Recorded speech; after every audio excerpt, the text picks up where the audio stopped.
आपल्या देशापासून म्हणजे भारतापासून हे युद्ध 3000 किलोमीटर दूर अंतरावरती सुरू आहे, जे युद्ध अमेरिकेनं आणि इस्रायलनं इराणच्या विरोधात पुकारलेलं आहे। पण असं असलं तरी 3000 किलोमीटर अंतरावरती असलेल्या युद्धाची भारताला सुद्धा एक प्रकारे आता थेट झळ पोहोचू लागलेली आहे। होर्मुझची खाडी जी व्यापाराच्या दृष्टीनं, जी दळणवळणाच्या दृष्टीनं अतिशय महत्त्वाची मानली जाते, ती सामुद्रधुनी बंद करण्याचा निर्णय झाल्यामुळे याचा थेट परिणाम आता कच्च्या तेलाच्या पुरवठ्यावरती होतोय। जगातील 20% तेलाचा व्यापार याच होर्मुझच्या सामुद्रधुनीतनं होतो, तर भारतातलं 88% कच्चं तेल आयातीवरती अवलंबून असतं आणि यातलं 50% तेल आखाती देशातनं आयात केलं जातं। सोबतच भारतातनं इराणमध्ये बरीचशी फळं निर्यात होतात, ज्यामध्ये केळींचा, द्राक्षाचा प्रामुख्यानं समावेश आहे। सोबतच भाजीपाला सुद्धा निर्यात केला जातो। हा सगळा नाशिवंत माल सध्या JNPT बंदरातच पडून आहे।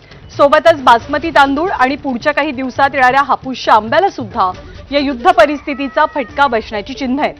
त्याचप्रमाणे इराणमधनं भारतात आयात होणाऱ्या सुक्या मेव्याच्या किमती वाढल्यात। अब्बास आणि चाबहार ही इराणी बंदरं अंशतः बंद झाल्यामुळे आयात निर्यातीवरती याचा परिणाम जाणवतोय आणि परिस्थिती नियंत्रणात आली नाही तर परिणाम आणखी गंभीर होऊ शकतात, ज्याची झळ भारताला सहन करावी लागू शकते।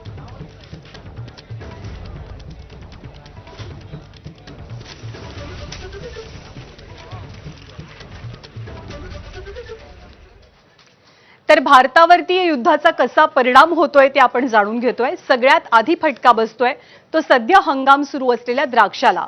सांगली पट्ट्यातनं बरीचशी द्राक्ष ही निर्यात केली जातात आखाती देशांमध्ये, इराणमध्ये, आणि सगळी द्राक्षाचे कंटेनर गेल्या अनेक दिवसांपासून तसेच पडून आहेत। हा नाशिवंत माल असल्यामुळे तो खराब होऊन शेतकऱ्यांना फटका बसण्याची दाट शक्यता आहे। हजारो कंटेनर्स प्रतीक्षित असल्यामुळे कोट्यवधींच्या परकीय चलनाचं नुकसान होणार आहे। रमजानच्या महिन्यात उपलब्ध असलेल्या मार्केटवरती सध्याच्या परिस्थितीमुळे पाणी सोडावं लागणार आहे। पण हा धोका पाहता आता अमेरिका, युरोप, दक्षिण आफ्रिका या मार्केटकडे वळावं लागणार आहे। त्यासाठी सरकारनं लवकरात लवकर व्यापारी धोरण स्पष्ट करणं आवश्यक असल्याचं शेतकऱ्यांचं मत आहे।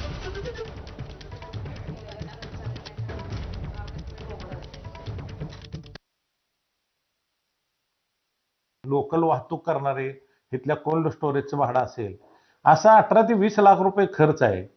आणि हा खर्च जवळजवळ सगळे जर काढले तर 600 ते 700 कंटेनर माल अडकून पडलाय आणि ह्याचं नुकसान 1000 कोटीची निर्यात थांबली गेल्या, प्लस अजून निर्यात काय कंटेनर झाले असते जर युद्ध जर लवकर नाही थांबलं तर जवळजवळ द्राक्ष शेतीला सांगली जिल्ह्यातून आपल्या नाही म्हणलं तर 1500 कोटीचा निर्यातीचा फटका बसू शकतो, असं चित्र निर्माण झालंय।